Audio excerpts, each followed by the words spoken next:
Hello and welcome to HITC Sport, and apparently for Liverpool fans, the world is about to end. Ever since they've mathematically sewn up the Premier League title, the players have just been stumbling around like lads recently spat out the pub. Apparently Virgil van Dijk was at the Emirates this week. Could have fooled me, he spent the game defending like a malnourished pigeon. But don't worry Liverpool fans, the media might be reaching, desperately trying to predict this as being the club's downfall. But no, it's simple, the players are just already league champions. Their motivation to compete in 90-minute bloodthirsty games is gone. Half them want to be on the beach sipping cocktails. Well, good luck with that because half the airports are closed. To put your minds at ease, I'm going to take a look at 10 other big clubs who won a league title with a bunch of games to spare, only to see their form inevitably flushed down a toilet. Maybe this will put your minds at rest. Man United 2000-2001. The Man United fans who are currently laughing at Liverpool right now and who are trying to scare them into a coma. Right now, they're accusing Liverpool of disrespecting the league, of being unworthy champions, and that such sloppiness is a hint at early decline. But lads, I think they have short memories, because remember this 2000-2001 star-studded Man United team who blitzed the league, winning the league 3 games early with a 2-0 win at Middlesbrough. Yeah, do you know how many points they picked up from the rest of their games? A big fat 0. You could have sacked half the first team, sent out a bunch of northern dinner ladies, and they'd have picked up the same number of points. As reigning champions, the day they lifted the trophy at Old Trafford, they'd just been beaten 1-0 at home by relegation-threatened Derby County. And both Ronnie Wallwork and Luke Chadwick aside, it was a fairly strong Man United team, so being awarded the trophy moments after slipping to an embarrassing home defeat against the likes of Chris Riggett and Danny Higginbotham, it's a bit like if I won a Pulitzer Prize moments after releasing the WAG video. They then went and lost 2-1 at Southampton the following week before getting dusted up 3-1 by Tottenham. Lads, this was back in the day when Man United could sneeze and they'd win 3 points at White Hart Lane. Sure, the players were officially still at work, but mentally they'd already checked out and were already on some beach in Ibiza, shoving champagne down their throat. Arsenal 03-04. Alright, so Arsenal fans enjoyed that win the other night. They spent that evening clogging up the internet, slamming Liverpool for not seeing out the league season with a bit of dignity, like they did with the Invincibles. Right, let's go back to that Invincible season then. I'm sorry, but that incredible Arsenal team, as much as it doesn't suit their narrative, they did stop playing halfway through the North London Derby in 2004. By half-time they were 2-0 up, on their way to winning the league title at the home of their neighbours. Christ above, they were probably cracking open the champagne at half-time, because they then allowed a feeble and limp Spurs team to score 2 unanswered goals in the second half to snatch a draw. The following week was a stale and goalless home draw with Birmingham City at Highbury. This was an Arsenal team who stuck 12 goals past Leeds that season, who smashed 5 at the San Siro. Thierry Henry was in such red-hot form, he could have looked at a goalkeeper and he'd have burst into tears. So failing to score any goals against a defence consisting of Jamie Clapham and an aging Kenny Cunningham, clearly their appetite, hunger and concentration had been left in the change room toilets at White Hart Lane. Christ above, Robbie Savage has been living off this result for years, thinking that this result somehow made him equals with Henry. Now, you were just playing against a bunch of men whose livers probably now resemble the goat's ear canal, especially Martin Keown. I mean, he looks like the type to drink whiskey through a hosepipe. And the next week, the great invincible Arsenal stumbled out of Fratton Park with a 1-1 draw. The following week, they scraped past Fulham at Craven Cottage with just 1 goal, and then on the final day, sure they beat Leicester City 2-1 at home, but it was an already relegated Leicester City team, and they were still losing at half-time, threatening to shove their unbeaten status under a toilet seat on the final day of the season. I wouldn't say it was a particularly convincing way to end. Celtic 03-04. Yeah, I have to sneak Celtic in here. A club who always seemed to tie up the league title about 6 games early.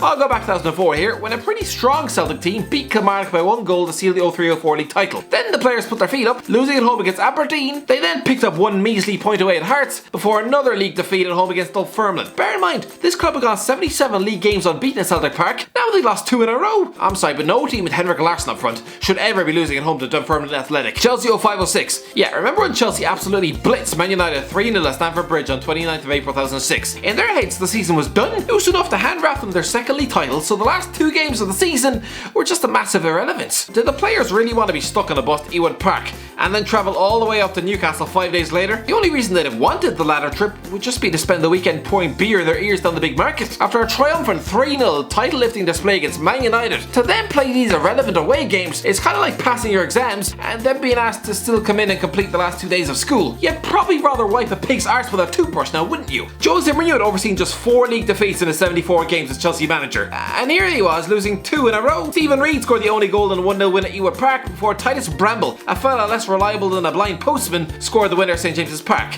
It's fair to say Chelsea were on the beach. Barcelona 08-09. Okay, to be fair, this wasn't so much sloppiness, just being distracted by the 2009 Champions League final. But still, people forget that Pep Guardiola's incredible team ended that treble-winning league season in pretty embarrassing fashion. A 6-2 win at the Bernabeu had all but finished off the title race in early May. So then, after 9 wins in 10, the players just took their foot off the gas. What happened next was a 3-3 home draw with Villarreal, a 2-1 away defeat at Real Mallorca, a 1-0 home reverse against Osasuna, before snatching a last-gasp 1-0 draw at Deportivo La Coruña. They were 90 seconds away from finishing the season with 3 league defeats in a row. To be fair though, that final game was played just 72 hours after clinching the Champions League title in Rome. So this was possibly the most irrelevant game in Barcelona history. How were they supposed to get up for this game when they've just won the treble? Man United 12-13. Listen, Man United, in Sir Alex Ferguson's last season in charge, they absolutely stormed the 12-13 title, clinching it with a 3-0 home win over Aston Villa with 4 games left. And then they seemed to leave their motivation stuffed down the pub. Sure, the following week, Arsenal players were standing to give a guard of honour to Robin van Persie at the Emirates, which is a bit like standing to applaud at your ex-wife's next wedding. United ground out a 1-1 draw, then feebly lost 1-0 home to a flat Chelsea, a club who were preparing for a Europa League final, with half the fan base wanting to stick their manager in a dishwasher. Sure, United then scrambled to a last gasp 2-1 home win over Swansea in Fergie's last ever game at Old Trafford, but if you want to look for the biggest example of hungover sloppiness, look at this. 5-2 up and coasting at the Hawthorns in a send-off for the greatest manager of all time, they somehow then saw their brains melt into sticky wet toffee, conceding a hat-trick to Romelu Lukaku and somehow drawing 5-5. Thank Christ it was Fergie's last day on the job, because I'm sorry, any Man United side conceding 5 goals away at West Brom any other season, he'd probably have collected their kidneys after the game. Bayern Munich 14-15. Yeah, even Pep Guardiola is guilty of this too. On 26th of April 2015, Bayern Munich lifted their 3rd straight Bundesliga title thanks to Wolfsburg's 1-0 loss at Borussia Mönchengladbach. Bayern were 15 points clear, had lost just 2 games all season,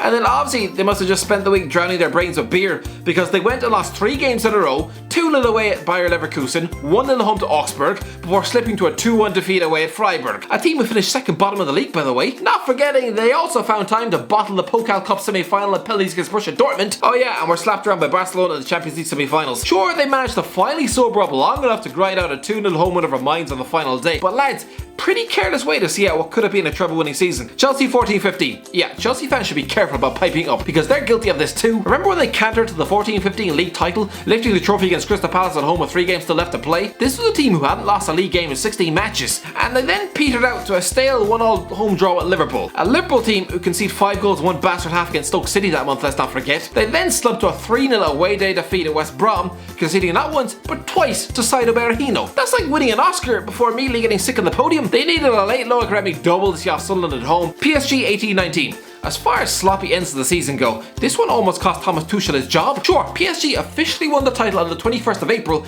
after Lille failed to beat Toulouse, but let's be honest, this title had been wrapped up months earlier. After 29 games, Kylian Mbappe had just given them all 3 points at Toulouse to put them 20 points clear with 11 games left. They'd only dropped 7 points all season. We were looking at a potential 100-point season for PSG, and then their hunger and drive fell off a map. What happened next was just ridiculous. You'd swear these £100 million superstars had just been replaced by members of the under 12 girls volleyball team. A 2-2 home draw with Strasbourg was weak. Then they were torn apart by Nicolas Pepe, losing 5-1 against Lille. A game that resembles when second played first 2 weeks ago in the Premier League. Then a Dani Alves own goal sees them go down 3-2 at Nantes. And Mbappe hat-trick then briefly restored normality with a 3-1 home win over Monaco. Then they lost 3-2 at Montpellier and stumbled to a clumsy 1-1 draw at home with Nice. Sure, there were then wins over Angers and Dion, closing off the campaign with an embarrassing 3-1 defeat at Rennes. Oh yeah, and let's not forget, chucking away the Coupe de France final on penalties against Rennes, a game where Neymar ended up punching a fan in the head. Listen, if PSG had just not spent the last 6 weeks playing as if they were half asleep, they'd have wound up with 107 points. But no, instead they dropped 16 points in 9 games of football. When you have multi-million pound superstars that league start of actual competition, that's actually pretty damn impressive in terms of sloppiness. Juventus 18-19. Again, more example of elite teams not being able to finish out the season properly. On 28th April 2019, Juventus beat Fiorentina 2-1 at home to win the title with 7 games left. It was also the last win of the season. This club had only dropped 12 points all season long, losing just 2 league games. Then they draw 1-0 at Inter Milan, scramble a late draw at home to Torino, get smashed up 2-0 at Rome, scramble another late draw at home to Atalanta, before finishing off the season with a late 2-0 defeat to Sampdoria. See lads, even for the ultra-competitive professional freaks like Cristiano Ronaldo, even those perfectionists, even they are prone to losses of concentration when they've completed the job. Again, this could and should have been a 100-point season, but no, instead just a measly 90 points. Anyway, that's the end of it lads. Hopefully that shows you that it probably isn't the end of the world for Liverpool fans. Anyway, if you enjoyed the video, don't forget to like, share, and subscribe, and as always, I'll talk to you in a while.